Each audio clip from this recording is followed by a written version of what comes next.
이 시간 저는 누가복음 18장 18절부터 27절까지의 말씀을 가지고요. 오해를 넘어 믿음으로, 오해를 넘어 믿음으로라는 제목으로 함께 하나님의 말씀을 나누고자 합니다. 저보다 더 많이들 잘 알 거라 생각합니다. 우리가 인생을 살아가다 보면요, 오해를 할 때가 참 많이 있죠, 그렇죠? 이거는 내가 잘 하고자 해서 실수를 하지 말아야지, 다시는 그렇지 하지 말아야지 한다고 해서 이러한 실수를 하지 않는 것은 아닌 것 같아요. 그래서 우리가 날마다 해를 거듭하고 나이가 들면 들수록 이러한 실수들을 참 많이 하고 삶을 살아가는 것 같은데요. 한 가지 예화를 드리려고 하는데, 곧 있으면 우리 성탄 축하 공연을 하게 되죠, 그렇죠? 저희는 성탄 축하 공연을 교회마다 각각 다르겠지만 차세대가 준비를 하여 성탄 축하 공연을 이루게 됩니다. 그래서 어떤 교회에서 이런 오해 아닌 오해가 있었다고 하는데요. 성탄전야 발표회 때 본당에 자리 배정을 위해서 표지판을 붙여두었다고 합니다. 좀 이해가 쉽게 하기 위해서는 저희 교회가 차세대 발표를 하게 되니까 영유아부, 그리고 유치부, 그리고 초등부, 그리고 소년부, 그리고 중고등부, 대학 청년부라는 표지판이 붙어 있었겠죠. 그런데 초등부 한 아이가 이렇게 물었다고 합니다. 목사님, 오늘 다른 교회도 발표회 하러 오나요? 응? 아니? 라고 대답을 했다고 합니다. 그 교회는 어떤 여전도회, 남선교회도 포함한 온 성도가 성탄 축하 발표회를 하는 교회였는데요. 여기 남선 교회가 있는데요. 그 아이가 어떤 오해를 한 것입니까? 남자 성도의 공동체의 명칭인 남선교회를 남선교회라고 이름을 가진 교회로 오해를 했던 겁니다. 물론 이런 오해는 어떤 오해입니까? 애교에 있는 오해이고 남에게 피해를 주지 않는 정말 귀여운 오해가 될 수 있겠죠. 그런데 어떤 오해들은 우리 인생에 돌이킬 수 없는 피해를 남기기도 합니다. 이런 예화를 또 하나 들려드릴까 합니다. 어떤 사람이 생일을 맞아서 절친한 친구 4명을 생일 잔치에 초대했다라고 합니다. 제 친구는 제 시간에 도착을 했는데 나머지 한 친구는 그 시간에 지각하여 아직 오지 못했었습니다. 그러자 그 생일 잔치의 주인인 그 사람이 이렇게 얘기를 했던 것이죠. 왜 와야 할 사람이 이렇게 안 오는 거지? 이 말을 들은 한 친구가 갑자기 안색을 바뀌며 화를 냈다고 합니다. 와야 할 사람이 아직 안 왔다니, 그럼 우리는 오지 말았어야만 한 사람인가? 그 말을 마치기 무섭게 돌아서서 가버렸다고 합니다. 한 친구는 안 오고 또 한 친구는 화가 나서 가버리자 주인은 어떻게 됐습니까? 마음이 초조했겠죠. 그래서 말했다고 합니다. 에휴, 가지 말아야 할 사람이 그만 가버렸네. 이번에는 남아있는 두 친구 중에 한 명이 화를 냈습니다. 어허, 무슨 말을 그렇게 하나? 그럼 가야 할 사람은 바로 우리라는 얘기가 아닌가? 정 그렇다면 나도 갈게. 그 친구 역시 그렇게 가버렸다고 합니다. 이 광경을 지켜보던 남은 한 친구가 있었겠죠. 그래서 정말 마음을 다하여 우정어린 마음에서 그 생일잔치의 주인에게 이렇게 충고를 했다고 합니다. 친구야, 그러게 말을 조심해서 했었어야지. 주인은 그래서 또 얘기했다고 합니다. 그러게 내 말을 모두 오해한 것 같네. 그 친구들에게 한 말이 아니었는데. 어땠을까요? 마지막 남은 한 친구도 안색이 달라졌습니다. 뭐? 그럼 남아있는 나에게 한 말인가? 라고 하면서 남아있는 친구마저 화를 내며 집에 갔다라는 이야기가 있습니다. 이런 극단적인 예화가 아니더라도 우리는 삶의 순간순간 크고 작은 오해 때문에 자주 사람과 사람이 다투기도 하고 공동체가 분열되기도 하고 잘못된 선택으로 내 삶을 망치기도 합니다. 그런데 오늘 우리가 함께 읽은 본문 속에는요, 오해로 인해 가장 귀중한 것을 잃어버린 사람을 발견하게 됩니다. 바로 예수님께로 나아왔다가 근심하며 돌아간 부자 관리입니다. 마태복음에서는 이 부자 관리를 청년이라고 얘기하죠. 젊고 직업도 좋은 엘리트이고 돈까지 많은 멋진 사람이 예수님을 찾아오게 되었죠. 그리고 그 찾아와서 예수님께 상담하고 있는 내용이 오늘의 본문의 내용이 될 것 같습니다. 그동안 하나님의 계명도 어려서부터 잘 지켰다고 자신 있게 말할 수 있을 만큼 종교 생활도 잘하고 성품도 나름 좋았던 사람이었던 것 같습니다. 우리로 보면 어떤 사람입니까? 담임 목사님과 함께 신방을 가게 되고 그 신방에 당하는 우리 구역원들의 기도 제목을 모으면 꼭 빠지지 않는 기도 제목이 있습니다. 자녀들을 위한 기도 제목이겠죠. 말씀과 함께 이 사람을 함께 살펴봅시다. 아들을 위해 자녀를 위해 기도하는 제목들은 이미 다 이룬 사람처럼 보일 겁니다. 아들이 없으시다면요, 사위 삼기에 더할 나위 없는 딱 좋은 사람이 바로 오늘 본문에 나오는 한 사람이 될 겁니다. 그런데 그는 영생의 길 문턱에 뒤돌아서서 예수님과는 상관없는 세상의 성공적인 삶으로 돌아가고 있습니다. 결과적으로 다 갖추었는데 진짜 신앙이 없는 아들, 사윗감이 돼버린 셈이죠. 한번 생각해 볼까요? 그가 여러분의 아들이고 자녀인데 예수님 말대로 재산을 다 팔아 가난한 자들에게 나누어 주고 다니는 탄탄대로의 직업도 버리고 예수님을 따르는 제자가 되었다고 한다면 여러분은 그 아들을 진실로 축복하고 격려할 수 있는 부모가 되십니까? 예수님은 안 믿지만 직업, 경제, 성품, 집안 다 좋은데 신앙이 없는 사윗감, 신부감이라고 한다면 여러분은 포기할 수 있으십니까? 많은 분들이 오늘 본문 속에 부자 관원이 예수님을 등지고 돌아간 이유를 살펴볼 때에 그 부자가 큰 부자였기 때문에 자신의 재물을 포기하지 못해서 근심하며 돌아갔다라고, 재물의 문제다라고 많이들 이야기했었던 것 같습니다. 그런데 사실 이 부자 관리가요, 예수님을 따르지 못하고 떠난 이유를 깊이 묵상해 보면 단순히 재물 때문이 아니라 어쩌면 세 가지의 오해 때문에 예수님을 따르지 못했던 것은 아닐까 생각해 보았습니다. 그리고 이 세 가지 오해는요, 오늘도 여전히 많은 사람들이 예수님을 따르지 못하고 멀리하거나 떠나게 하는, 그래서 천국과 영생의 길에서 돌아서게 하는 이유가 될 겁니다. 이 이유는요, 복음을 듣고 예수님을 믿지 못하는 세상 사람들의 오해이기도 합니다. 또 복음을 듣고 교회 다니다가 다시금 이런저런 이유로 낙심하고 세상으로 떠난 사람들의 오해입니다. 심지어 지금도 한 공동체의 교회 속에 속해 있지만 예배를 드리고 있지만 예수님을 따르는 제자로 살지 못하는 사람들이 가지고 있는 오해이기도 합니다. 나는 죽고 예수로 살기로 고백한 우리라고 한다면 예수님과 함께 동행하는 은혜의 한 해로 살기로 결심한 우리가 살아가면서 결코 가져서는 안 될 오해가 될 겁니다. 말씀을 통하여 주님 다시 만날 그날까지 오해를 넘어 참 믿음, 참 순종의 삶으로 예수 그리스도의 길을 온전히 걸어가는 저와 여러분의 모든 삶이 될 수 있기를 간절히 소망합니다. 그럼 어떤 오해가 있었는지 우리 한번 살펴볼까요? 그 오해 첫 번째는요, 이 부자 관리는 예수님 그 자체를 오해했습니다. 오늘 본문 18절 말씀을 함께 읽겠습니다. 함께 읽겠습니다. 시작. 어떤 관리가 물어 이르되 선한 선생님이여 내가 무엇을 하여야 영생을 얻으리이까. 아멘. 부자 관리는 예수님을 어떤 사람으로 오해하고 있습니까? 선한 선생님 정도로 오해하고 있습니다. 물론 유대인들은요, 사람에게 선한이라는 호칭을 잘 붙이지 않습니다. 왜냐하면 선한 것은 오직 율법이며 하나님 한 분이기 때문이죠.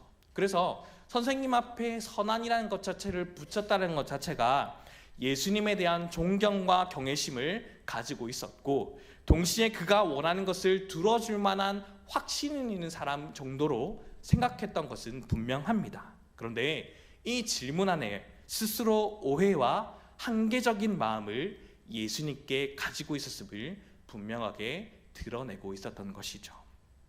복음서에서 우리가 살펴보면 예수님께 나아가 제자가 된 사람들, 간절히 구하는 문제를 해결받는 사람들은 모두 예수님을 주여라고 부릅니다. 주여, 나는 죄인입니다. 주여, 나를 불쌍히 여겨 주시옵소서. 예수님을 그저 선한 선생님으로 오해했기 때문에 재산을 가난한 자들에게 나누어 주고 나를 따르라는 예수님의 부르심을 거부했던 것이죠.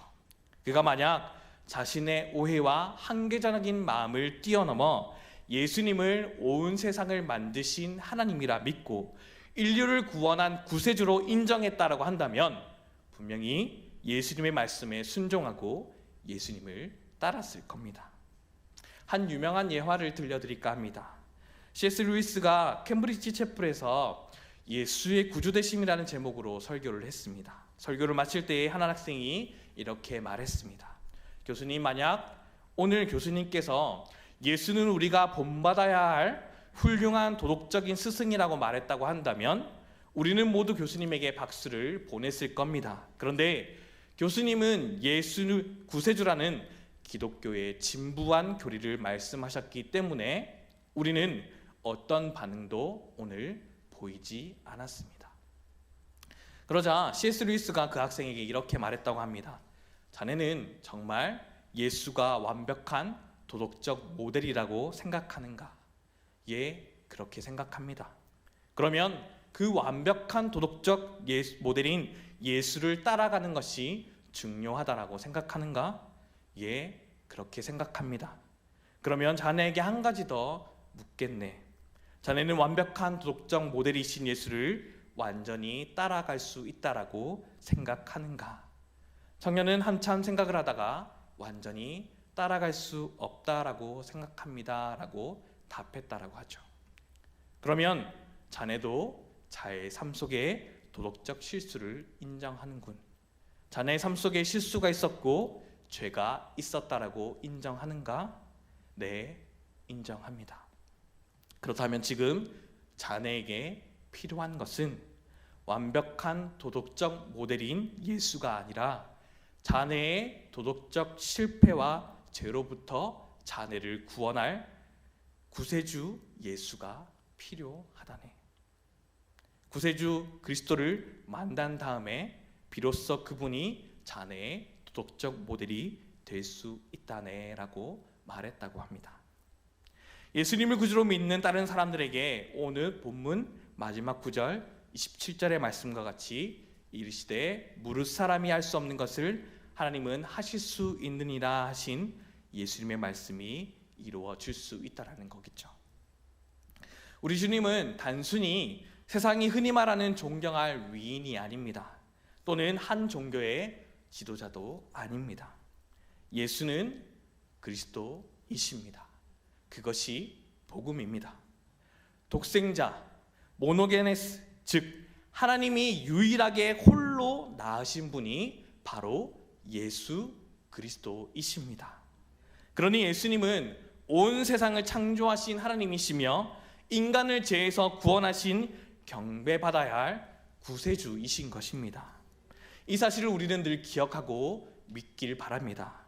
그러할 때에 오늘의 부자 청년과 같이 근심하여 돌아서는 일이 없고 길이요 진리요 생명이신 예수로 믿음의 길, 소망의 길을 굳건하게 걸어갈 수 있을 겁니다.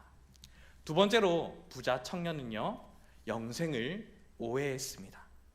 이 부자 청년이 오해한 잘못은 영생은 내가 하나님 앞에서 무엇을 함으로 얻는 것이라 라고 오해했다라는 거죠. 오늘 본문 18절의 말씀을 다시 한번 보면요, 어떤 관리가 물어 이르되 선한 선생님이여 내가 무엇을 하여야 영생을 얻으리까 라고 묻고 있는 내용이 분명하게 나타나고 있습니다.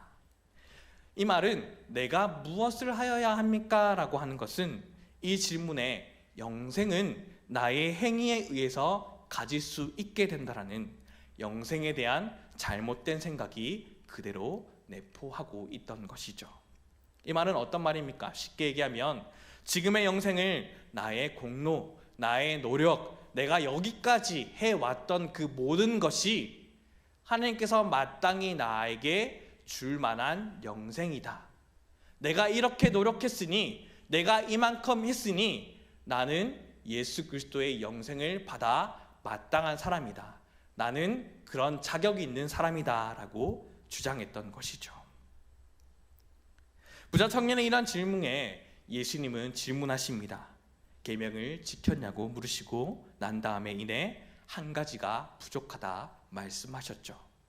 예수님께서 이 청년에게 한 가지 부족을 지적하신 까닭은 부자 청년의 계명을 다 준수했다는 그 주장이 잘못된 것이고 헛것이라는 사실을 알려주시기 위함입니다. 잘 생각해보면요, 부자 청년에게 말씀한 한 가지 부족한 것, 그 한 가지는 사실 십계명 모두에 걸리는 내용입니다.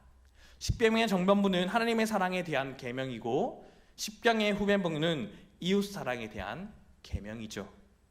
그러므로 예수님이 지시한 그 한 가지를 통하여 하나님께 대한 사랑의 유무를 물은 것이고, 다른 일면으로는 이웃에 대한 사랑에 대한 실천을 물었다는 사실이죠. 청년이 한 가지 부족하다는 것은요, 부자 청년이 잘 지켰다라고 하는 다른 계명의 질실성의 여부를 달아보는 저울이 되기도 하고요, 하나님께 대한 사랑과 가난한 이웃에 대한 사랑을 말씀 앞에 비춰보는 우리의 거울과 같은 그러한 것들이었을 겁니다. 그 거울에 비춰보면 우리의 마음 가운데도 분명히 드러나듯이 그 부자 청년 관리에게도 동일하게 비추었을 겁니다.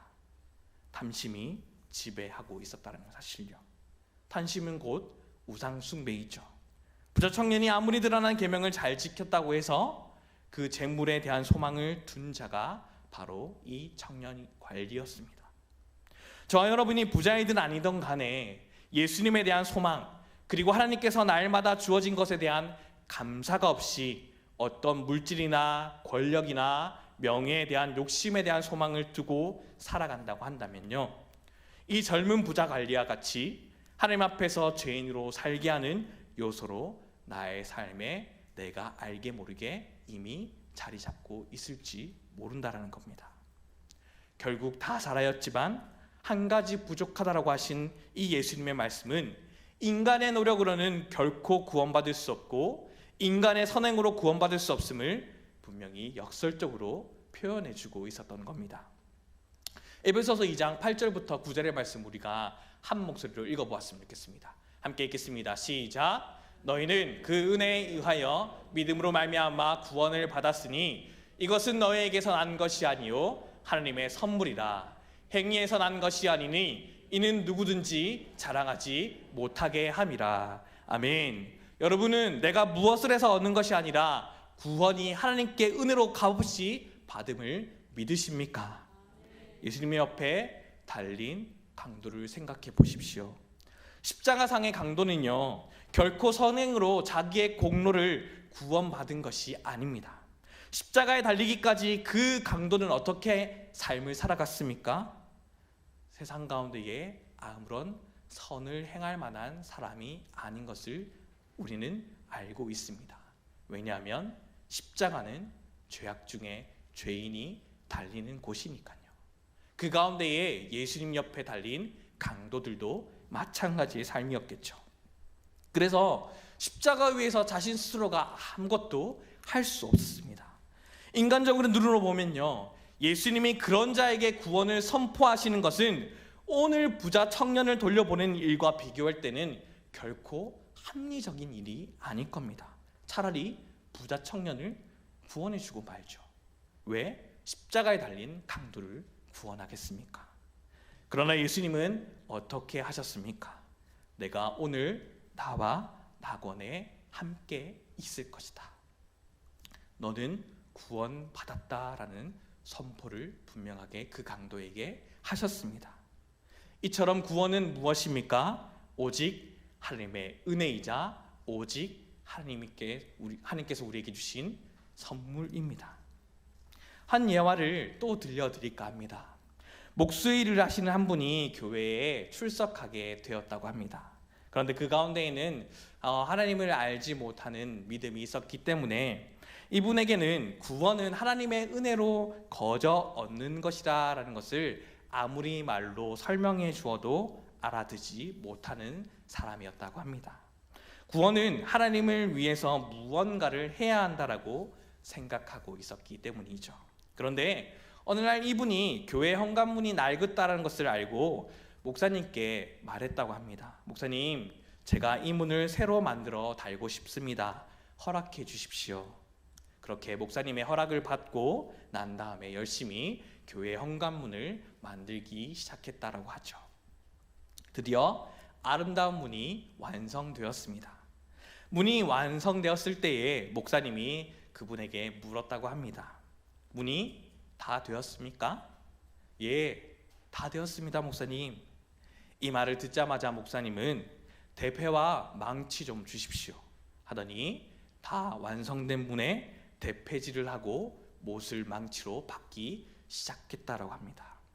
보고 있던 이 목수 성도가 황급히 말합니다. 목사님, 새 문에다가 왜 그렇게 하십니까? 그러자 목사님이 그렇게 말했다고 합니다. 성도님, 구원의 문도 마찬가지입니다. 예수님께서 십자가에 달려서 대신 죽으심으로 구원의 문은 이미 완성되었습니다. 그런데 성도님이 이 구원을 위해 자꾸만 무언가를 해야 한다고 하는 것은 제가 다 된 문에 대패질과 못질을 해서 흠집을 내는 것과 마찬가지입니다. 구원은 하나님의 은혜로 그렇게 우리가 거저 받는 겁니다. 그때서야 그 목수는 자신의 생각이 잘못되었음을 깨달았다고 합니다. 구원은 그렇게 하나님께서 우리에게 값없이 거저 주시는 하나님의 은혜의 선물입니다. 그렇기 때문에 자신의 선행으로 구원받고자 하는 사람은 예수 그리스도에게서 끊어질 수밖에 없는 사람이죠. 다시 말하면 나는 하나님 믿습니다, 예수님 믿습니다 라고 말은 한 사람이지만 십자가와 관계없는 사람이고 예수님과 상관이 없는 사람입니다 라고 말하는 것과 같을 겁니다. 구원은 성령님의 도우심으로 그렇게 예수 그리스도를 영접하는 은혜로 받는 선물이란 사실을 우리는 깨달아 우리의 삶이 말씀에 나오는 청년의 오해로 말미암아 믿음을 잃는 어리석음이 우리 가운데 없기를 바랍니다.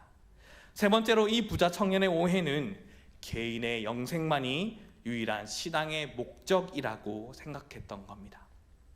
이 부자 청년이 주님을 만나자마자 다른 질문을 분명히 할 수 있었을 터인데 그 첫 질문으로 영생에 대한 질문을 했다라는 것은 그가 제일 궁금했다라는 것, 청년이 가진 제일 관심사가 아마 영생이었을 거라는 겁니다.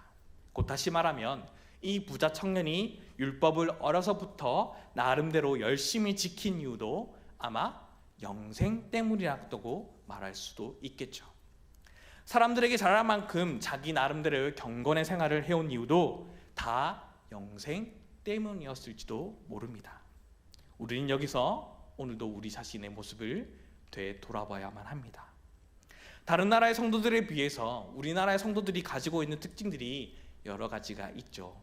기도를 열심히 하고 주여 주여 삼창하는 우리 코리안 스타일의 기도도 있다라고 말하지만 독특한 우리나라 사람들이 예수를 믿는 큰 이유와 동기를 말하려고 하면 죽어 천국 갈 수 있다라는 그 믿음 때문이 아니겠습니까? 이것이 오늘날 피로 사신 교회 공동체로 하나 되지 못하는 큰 오해가 될 수 있습니다. 무엇 때문에 예수님을 믿으십니까? 물으면 대부분이 죽어서 천국 가려고 구원 받으려고 믿는다라는 거죠. 믿는 그날부터 죽을 때까지 천국 갈 목적 하나만을 위해 예수 그리스도를 믿는 사람들이 오늘 우리 한국 교회는 너무 많은 것 같습니다. 그러니 편협하고 나 혼자만 구원받으면 됐고 나 혼자만 교회에 내가 알아서 나오면 됐고 나 혼자만 편해야 되고 나 혼자만 어떻게든 살려고 다른 사람의 신앙과 다른 사람의 믿음은 전혀 관계치 않고 내 마음대로 나를 위한 교회를 만들고 나를 위한 교회에 출석을 하며 나를 위한 하나님의 우상을 만드는 것은 아닙니까? 그러니 오늘도 골라 교회를 다니고 있는 것이겠죠. 기독교인이 되어서 교회에 매이고 그러나 제약이 많은 종교생활 하는 것보다 내 편한 삶을 살기 위해 그 삶을 오늘도 우리는 참 많이 살아가고 있는 것 같습니다. 그렇게 할 수 있을 만한 것은요, 우리 민족이 어려움을 겪었던 시기가 있었던 나라이기 때문인 것 같습니다. 그런데 요즘 왜 기독교인들이 적어지냐라는 질문에 여러 가지 교회 내외적으로 요인들이 분명히 있습니다. 그리고 트렌드 25 연도마다 여러 가지 이야기도 하지만 이 세상에서 삶이 꽤 좋아지고 괜찮아져서 천국에 대한 관심이 적어졌기 때문인 것은 아닐까요? 그러니 내 편한 대로 인생을 살기 위한 무종교인들이 많아지고 있는 그 퍼센트를 생각해 볼 수 있을 겁니다. 또 일반적으로 이해하는 죽어서 저승 간다, 죽어서 극락 간다라는 말이나 죽어서 천국 간다라는 말이 별반 차이가 없기 때문이죠. 물론 그 일면에는 하나님을 믿는 그리스도인이라는 우리의 모습들이 온전한 삶을 구별되이 살지 못했기 때문이지 않겠습니까? 그러니 별반 차이 없어 보이는 것, 나중에 죽어서 좋은 곳만 가면 똑같은데 무엇 믿냐? 그냥 나는 내 마음대로 살 것이다. 오늘 지금 우리가 살아가야 할 마땅한 그 삶의 목적들은 잃은 채 오늘도 천국 가기 위한 그 구원의 편협한 신앙이 우리의 모습은 아닙니까? 이웃에 대한 책임은 무시하고 이 땅에 예수를 따르는 구체적인 이해에 대해서는 등한시하고 저 천국 가는 생각에만 몰두해 있다고 한다면 그것은 분명히 예수로 사는 자들의 신앙생활에 불경을 초래하게 됩니다. 예수님이 이 땅에 오셔서 나를 따르라 명령하셨던 그 명령을 우리는 불순종하고 있는 것이겠죠. 천국에서 만나보자, 하늘 가는 밝은 길이라는 찬양도 우리 입술을 통하여 분명히 불러야만 합니다. 그런데 우리 입속에서 오라 우리가 여호와의 산에 올라 하나님 전에 이릅시다. 이 땅의 항마음을 보십시오. 주님, 무너진 이 땅을 고쳐주십시오. 주님, 그 땅을 고치는데 나를 사용하시기를 원합니다. 나로부터 시작될 것입니다. 주님, 그러니 부름받아 나서니 몸 어디든지 가겠습니다 라는 찬양도 부르며 이 세상을 살아가는 동안 예수 그리스도의 제자의 그 고백의 찬양을 우리는 부르며 살아가는 것 아닙니까? 교회 일꾼으로 훈련받고 교회 안에서 봉사하는 것도 중요하고 그 봉사를 통하여 하나님의 사람이 훈련되고 세워지는 가운데에 멋들어지게 구원의 은혜를 받는 것도 참 좋겠죠. 그런데 바깥의 세상에서 빛과 소금이 되어 하나님의 살아계심을 세상에 보여주는 사명도 분명히 우리는 감당해야 합니다. 잘 모이고 잘 흩어지는 교회로 말입니다. 이러한 적극적인 신앙의 태도가 없고 천국만을 소망하며 사는 현실 도피적인 신앙 태도가 우리 마음의 중심에서 완전히 뽑혀지지 않는 한 우리는 이 역사와 이 문화와 삶 속에서 예수님의 십자가의 영생과 그 선물 생명을 살리는 일은 결코 우리 삶을 통하여 이룰 수 없을 겁니다. 천국의 확신이 있으시죠? 오늘 밤 당장 죽는다 할지라도 천국에서 만나보자, 서로가 서로에게 축복하며 말할 수 있으시죠? 천국은 예수님을 믿으면 언제든지 오늘 밤에라도 갈 수 있는 곳이 천국입니다. 왜요? 나의 힘으로 가는 것이 아니라 하나님의 은혜로 거저 받는 곳이니까요. 그러면 우리는 어떻게 합니까? 예수님이 예배하신 저와 여러분이 집이 있을 것이고 그것에서 우리는 예수님과 함께 영생의 은혜를 누릴 것이지만 그 소망이 분명하다면 오늘 지금 여기서 또 가족, 이웃, 교회, 나라, 땅끝까지 복음 전한 일에 쓰임받기를 원하고 주님의 뜻이 이 땅 가운데 이루어지기를 소망하며 하나님의 나라에 확장하는 일에 헌신하며 그렇게 이름도 없이 빛도 없이 삶을 살아가야 한다는 것이죠. 이것이 부자 청년 관리의 오해를 통하여 우리에게 주신 하나님의 교훈입니다. 오늘 주신 이 말씀이 나의 말씀이 되어 오해하지 말기를 바랍니다. 오늘 부자관리는 어떤 오해를 하였습니까? 예수님 자체를 오해하였습니다. 영생을 오해하였습니다. 그러니 신앙의 삶, 신앙의 목적도 오해하였습니다. 사랑하는 성도 여러분, 구원은 신앙의 종착역이 아니라 믿음의 시작입니다. 그러니 이 땅에서 내가 발 딛고 있는 현실에서 구원받은 자로서 내가 오늘도 어떻게 하나님과 사람 앞에 부끄럽지 않은 삶을 살 것인가에 대한 고민과 관심과 결단이 저와 여러분의 삶 가운데에 있어야 할 겁니다. 오늘 우리가 예배할 수 있게 하시고 내일을 꿈꾸며 또 꿈꿨던 내일이 오늘이 될 수 있게 하나님이 허락하시는 이유는요, 오늘도 이 세상 가운데에 먼저 된 자로서 해야 할 일이 있기 때문입니다. 그리고 나는 죽고 예수로 사는 사명의 길을 묵묵히 걸어가며 버티고 견디는 믿음의 삶으로 주의 일을 감당하는 삶이 되기를 원하는 하나님의 마음이 있기 때문입니다. 오늘 부자관리가 예수님을 오해했고 나의 노력으로 삶과 구원을 얻을 수 있을 것만 같았고 편협된 신앙으로 나의 구원, 나의 영생만을 누리려 한 이 세 가지 오해를 우리는 내려놓을 수 있길 소망합니다. 불쌍히 여기심, 긍휼을 베푸신 주님의 은혜를 기억하십시오.